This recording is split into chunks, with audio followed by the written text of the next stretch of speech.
Good morning students, welcome to Hindi class. Students, पिछले video में हमने लेसन नंबर 17 राना हारा नहीं उस चैप्टर का सार समझा था। फिर हमने शब्द और क्वेश्चंस किए थे और इस वीडियो में हम इस चैप्टर का भाषा ज्ञान करेंगे। ठीक है, भाषा ज्ञान इस चैप्टर का करेंगे, पेज नंबर 122। तो भाषा ज्ञान में सबसे पहली एक्सरसाइज है आपकी प्रत्यय। जैसा कि इसमें दिया गया, पाठ में साल भर, देश भर शब्दों का प्रयोग हुआ है।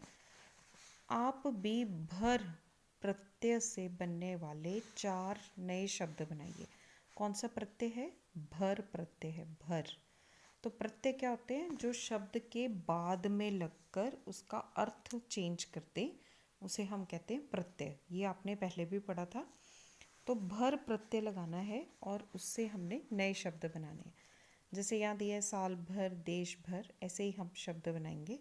दिन भर, रात भर, क्षण भर, क्षण होता है समय, क्षण भर या पेट भर। क्षण होता है बहुत थोड़ा सा समय, जैसे 1 मिनट या 1 सेकंड, उसे कहते हैं क्षण भर। तो स्टूडेंट्स, ये आपके यहाँ पर शब्द बनाए हैं। आप चाहें तो आप अपनी तरफ से कुछ और शब्द भी बना सकते हैं भर प्रत्यय लगाकर।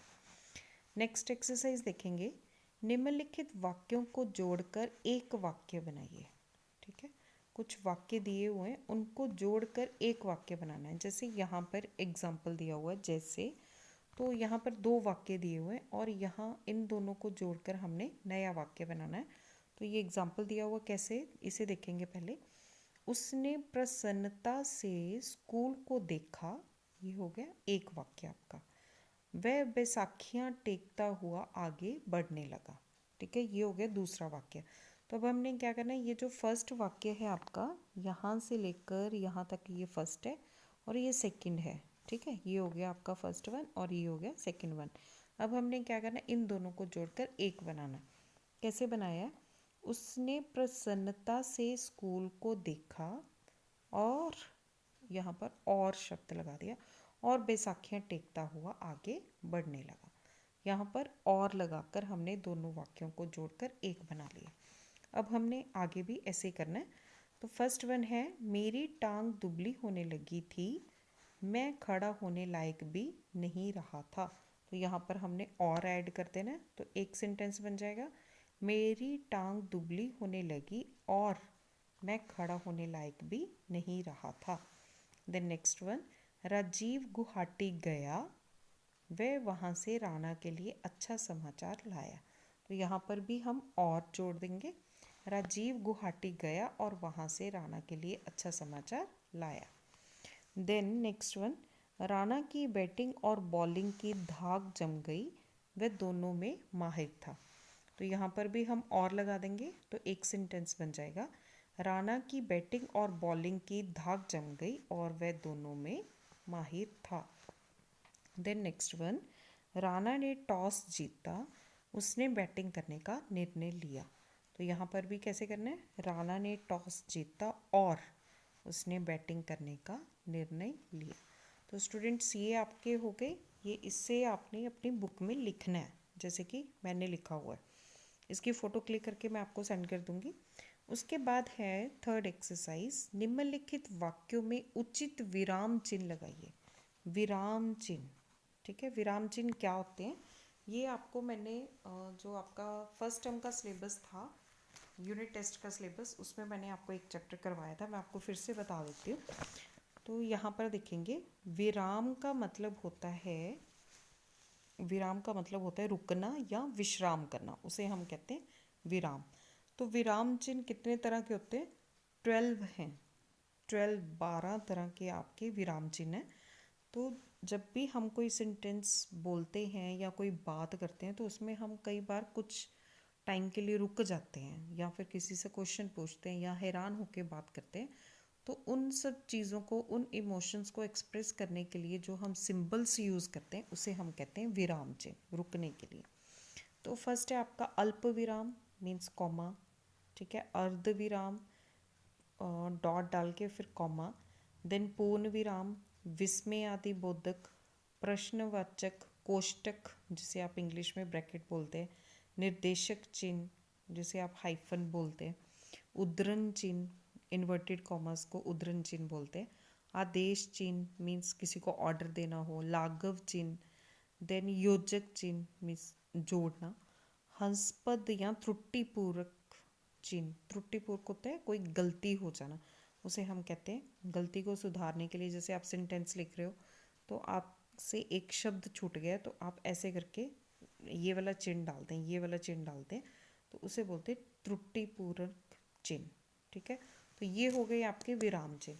तो अभी यहाँ पर क्या एक्सरसाइज है, निम्नलिखित वाक्यों में उचित विराम चिन्ह लगाइए जो भी सुटेबल हो। उचित मीन्स जो सुटेबल हो। वैसे ये जो पैराग्राफ है ये आपके चैप्टर में से ही दिया गया है, चैप्टर में ही ये पैराग्राफ है। तो क्या चिन्ह लगेंगे, इसे दोबारा लिखना है, लगाकर फिर आप इसे दोबारा लिख लेंगे। वह राणा के पास जाकर खड़ा हो गया, देन पूर्ण विराम कंप्लीट। उसने धीरे से राणा का हाथ थपथपाया और कहा, कॉमा इन्वर्टेड कॉमा स्टार्ट। क्या कहा, मैंने सुना है तुम स्कूल के सचिन तेंदुलकर हो, question mark, then inverted comma close. Then आंसू पोंछते हुए राणा बोला, कॉमा इन्वर्टेड कॉमा स्टार्ट, साल भर पहले तक मैं भी क्रिकेट खेला करता था, पूर्ण विराम, then inverted comma close.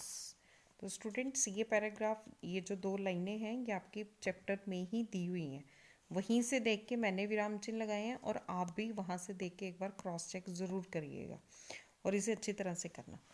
Then next exercise है आपकी एक्सरसाइज नंबर 4। निम्नलिखित मुहावरों का वाक्यों में प्रयोग कीजिए। कुछ मुहावरे दिए हुए हैं तो उनका आपने वाक्यों में प्रयोग करना है। तो फर्स्ट वन है आपका दम साधना। ठीक है, तो आपके चैप्टर में ही है, छोटे छोटे मुहावरे बनाने हैं, वाक्य बनाने हैं। फर्स्ट बनाया मैंने, सभी दम साध कर राणा को देख रहे थे। आप चाहें तो कोई और वाक्य भी बना सकते हैं। तो नेक्स्ट है सांस रोकना, सेम दम साधना का मीनिंग ही सांस रोकना होता है, तो इसे भी आप सेम ही लिख सकते हैं, सभी सांस रोककर राणा को देख रहे थे। देन धाक जमना, राणा की क्रिकेट में धाक जम गई। ठीक है, राणा की क्रिकेट में धाक जम गई। उमड़ पड़ना, सब मैदान में राणा के पास उमड़ पड़े। ठीक है, राणा को देखकर उमड़ पड़े। देन खुशी की लहर दौड़ना, स्टेडियम में खुशी की लहर दौड़ पड़ी। जब राणा ने अपनी टीम को हारने से बचा लिया और उसने लास्ट में कैच कर लिया था, तो उस टाइम पर स्टेडियम में खुशी की लहर दौड़ पड़ी। Okay students, next one exercise है, निम्नलिखित गद्यांश में, गद्यांश मीन्स ये एक जो पैराग्राफ दिया गया है, यथास्थान सर्वनाम शब्दों का प्रयोग करके फिर से लिखिए। ठीक है, जहाँ पर भी आपको लगता है कि वहाँ पर कुछ और आएगा, सर्वनाम आएगा, तो वहाँ पर सर्वनाम का प्रयोग करके इस पैराग्राफ को दोबारा से लिखना है। तो सर्वनाम क्या होता है, जो शब्द संज्ञा के स्थान पर लगाए जाते हैं।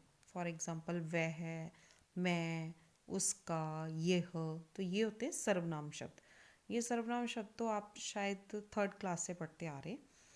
तो ये जो पैराग्राफ है इसमें देखना है कहाँ पर सर्वनाम लग सकता है, तो उसे फिर से लिखना है। जैसे एक दिन राणा को तेज बुखार आया, बुखार उतरने पर राणा ने पाया कि राणा दाहिनी टांग नहीं हिला पा रहा है। स्टूडेंट्स ये पैराग्राफ को, इस लाइन को समझिए, बुखार उतरने पर राणा ने पाया कि राणा दाहिनी टांग नहीं हिला पा रहा है। तो आपने यहाँ पर नोटिस किया होगा बार बार राणा राणा आ रहा है। ठीक है, तो इसकी जगह पर हम सर्वनाम लगाएंगे। राणा यहाँ पर संज्ञा है तो इसकी जगह पर हम सर्वनाम लगाएंगे।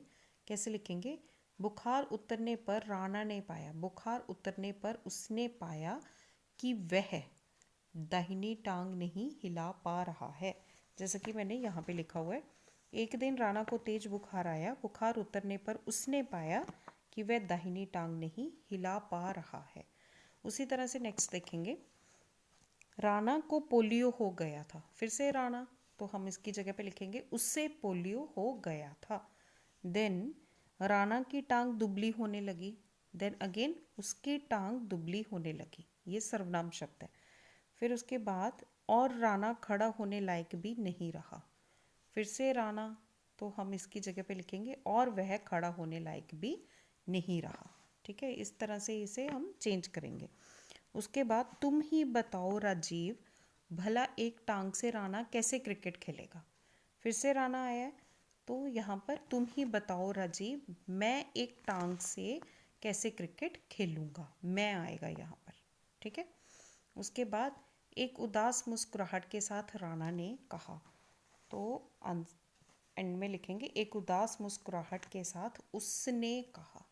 तो हमने कौन कौन से वर्ड यहाँ पर सर्वनाम लगाए, जैसे बुखार उतरने पर उसने, यहाँ पर एक तो उसने लगाया, फिर वह, ये सर्वनाम हो गया।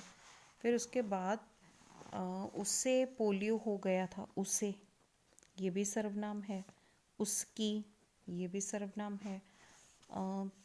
वह, देन तुम ही बताओ राजीव, भला मैं, ठीक है। उसके बाद उसने। तो ये जो अंडरलाइन वर्ड्स हैं ये हमारे सर्वनाम वर्ड्स हैं। ठीक है, तो इस तरह से स्टूडेंट्स ये आपका जो चैप्टर है ये कंप्लीट हो गया। तो जितनी भी एक्सरसाइजेज हैं इसकी मैं फ़ोटो क्लिक करके और क्वेश्चंस की फ़ोटो क्लिक करके आपको सेंड कर दूँगी व्हाट्सएप में। तो स्टूडेंट्स इसे आपने अपनी रीडर बुक में कंप्लीट करना है। ठीक है, जो भी आपका काम है उसे कॉपी में भी कंप्लीट करना है और रीडर बुक में भी कंप्लीट करना है, क्योंकि एक्सटर्नल मार्क्स के लिए आपको इसका वीडियो बना के भेजना पड़ेगा। तो साथ साथ ही चैप्टर को अच्छी तरह से रीड करके लर्न करने की भी कोशिश करनी है। Okay students, thank you so much and God bless you all.